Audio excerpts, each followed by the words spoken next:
Falo também sobre Rossi, um histórico de pênaltis espetacular a favor do Flamengo. Para completar, Cruzeiro completo contra o Flamengo, últimas do mercado, bastidores, finanças e muito mais. Fala aí pessoal, sou Jorge Nicola, bem-vindos a mais um vídeo do canal, sempre bom ter vocês por aqui, sem perder tempo, pedir para deixar like, se inscrever no canal e ativar as notificações. Hora de falar sobre Rossi, o goleiro do Flamengo tem se tornado cada vez mais importante no gol rubro-negro.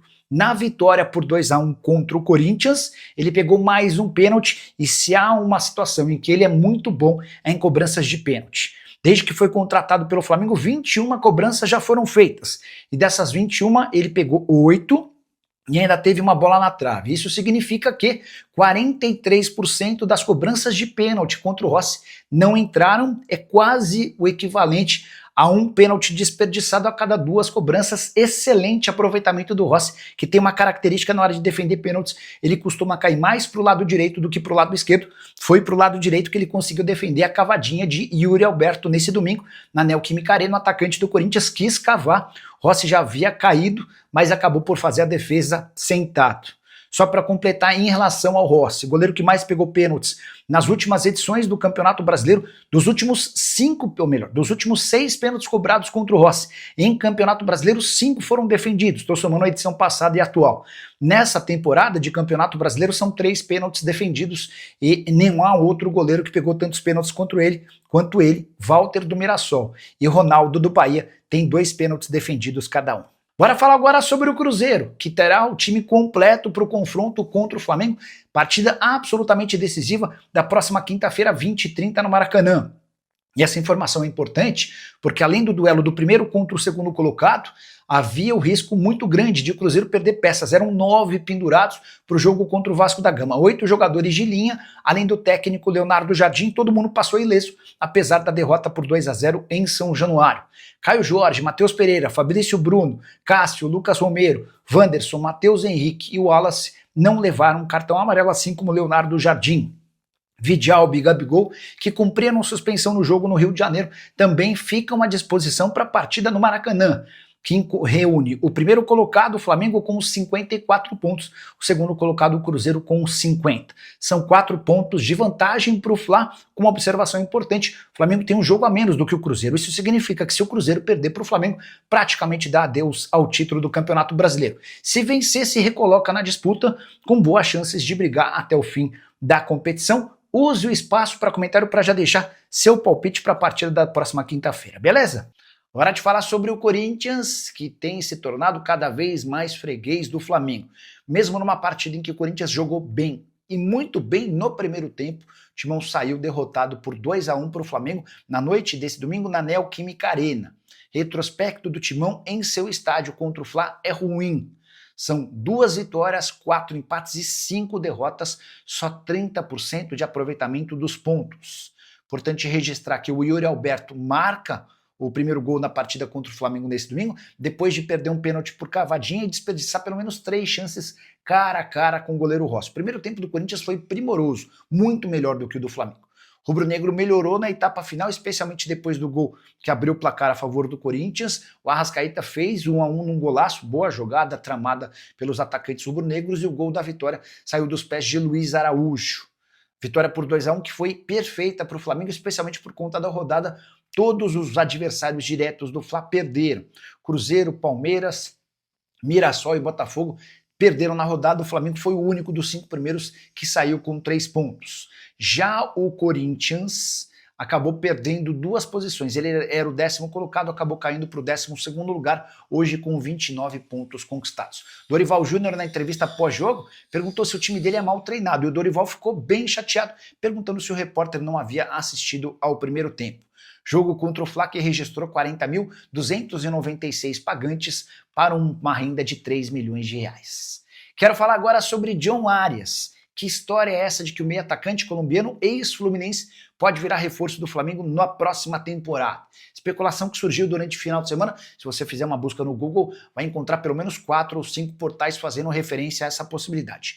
Quero assegurar que a chance inexiste. Não há a menor possibilidade de Arias virar reforço do Flamengo em 2026. Primeiro porque o Arias sempre sonhou jogar na Europa e ele enfim está realizando esse sonho com mais dificuldade do que se imaginava no Wolverhampton, mas as coisas têm melhorado. Depois, porque o time inglês também não tem intenção em negociar o atleta, que custou 17 milhões de euros, operação feita recentemente, na metade do ano, o Wolverhampton depositou 17 milhões de euros para o Fluminense.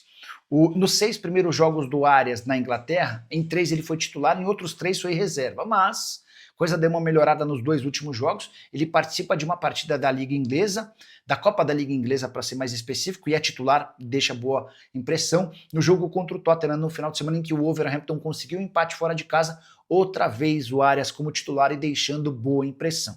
Ou seja, aos pouquinhos, o colombiano de 28 anos de idade tem se adaptado e se firmado no time principal, chance nenhuma de o Arias ser contratado pelo Flamengo na próxima temporada. Quando pensar em voltar ao Brasil, dá para imaginar, inclusive, que o Arias dará preferência para o Fluminense. Só para completar, registrar a nova classificação do Campeonato Brasileiro.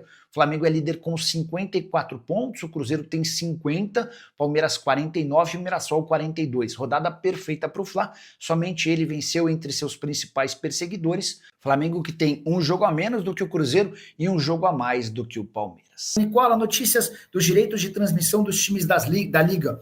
Vamos lá, Matheus, deixa eu falar sobre a Libra, que é a treta do momento, né?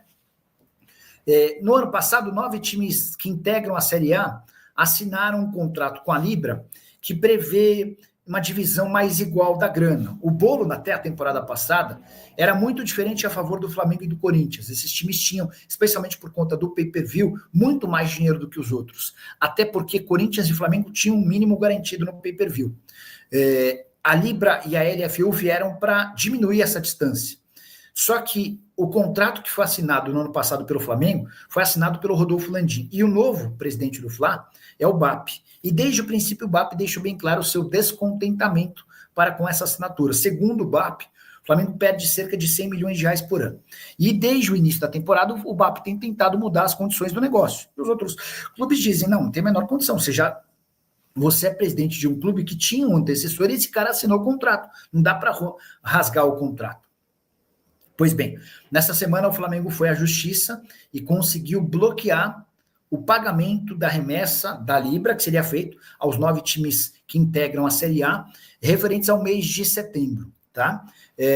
Isso significa que os times da Libra não receberam a parcela do mês de setembro dos direitos de transmissão. E isso causou revolta no São Paulo, no Palmeiras, no Santos, no Atlético Mineiro, no Grêmio, no Red Bull Bragantino. Vou até pegar os valores que os clubes que eu citei perderam, não perderam, né, mas deixaram de receber, e não se sabe ao certo quando é que eles vão receber. Eram 77 milhões de reais, são 77 milhões de reais bloqueados, tá? E se esse bloqueio se mantiver até dezembro, serão 230 milhões de reais que deixam de entrar nos cofres dos clubes. Essa grana uma hora vai cair. O problema é que o Galo, o São Paulo, o Santos, o Red Bull Bragantino, o Grêmio, esses times precisam da grana. Eles estavam contando com dinheiro. O Flamengo era o dono da maior cota, 17 milhões, ou do maior valor para ser pago em setembro, 17 milhões e 400 mil. O São Paulo, 13 milhões e 400 mil. Palmeiras, 12 milhões e 300. O Santos, 9 milhões e 400 mil. O Galo, 7 milhões e 700, o Bahia, 7 milhões e 200, o Red Bull Bragantino, 5 milhões de reais, o Vitória, 4 milhões e 600, o Grêmio não tinha direito à cota nessa janela de setembro, tá bom? O Flamengo está certo, pois ele perde muito, e se o time consegue o bloqueio, sinal de que tem algum tipo de erro no contrato, tipo algum ponto que gera dúvida. Átila, assim, cada um defende o seu, embora quando você se une num bloco, talvez o importante seja você trabalhar também as questões coletivas. Mas tudo bem, vamos entender que o Flamengo tem a razão no seu questionamento. Eu só não sei se esse é um modus operandi, mas eu não faria, tá? Você coloca em risco todos os seus colegas de Libra, né? Você impede que eles recebam. Será que esse é o meio? Será que esse é o caminho? E assim, aí você fala, pô, se houve o bloqueio é porque pode ter algum erro. A justiça no Brasil, infelizmente, ela não funciona assim. E ela não funciona bem. Então, eu não consigo fazer esse tipo de avaliação. Mas está registrado também o seu superchat. Leonardo Limeira, Cleiton do Fla, assinou pré-contrato com alguém? Não, Leonardo. O Cleiton e o Iago são dois jogadores, são dois zagueiros que vão deixar o Flamengo no fim da temporada, tá? Eu até preciso ver quem que é o empresário do Cleiton, porque esse menino é super bom, é muito bem avaliado, mas não consegue jogar. Quase todos os técnicos que passaram por lá tentaram em algum momento dar oportunidade para ele, enfim, deram moral para ele, mas é um moleque que não conseguiu vingar. Tô até pegando o empresário dele aqui, porque aí eu vou tentar buscar. Eu já falei com o empresário dele, mas não tô lembrando quem. Falo com tanto empresário, esqueci. Mas o que eu queria dizer é que assim, o Cleiton e o Iago, que são dois meninos da base, devem sair em dezembro. O Cleiton em fim de contrato, sem render nada. O Iago, porque está fora dos planos do Felipe Luiz, tá? O Iago é zagueiro e capitão do time sub-20, que foi campeão da Libertadores, foi campeão mundial. O Iago, que inclusive foi convocado para a Copa do Mundo de Clubes, enfim. Para a Copa do Mundo de Clubes, não, para a Copa do Mundo. Ó, o Cleiton é representado pelo Juliano Bertolucci. Então, vou mandar uma mensagem aqui para um dos sócios do Bertolucci. Sei que domingo à noite não é o melhor caso e tal. Fala, minha rapaziada boa, beleza? Tudo beleza com você? Então, se você ficou no vídeo até agora, não esqueça de deixar aquele like maroto no canal do Mengão. Aí o Fanatics, notícias hoje do Flamengo, Flamengo News. Então, deixe no comentário a sua opinião. É muito importante para você ficar perto de todas as atualizações do Flamengo. Um grande abraço, até o próximo vídeo. Fui.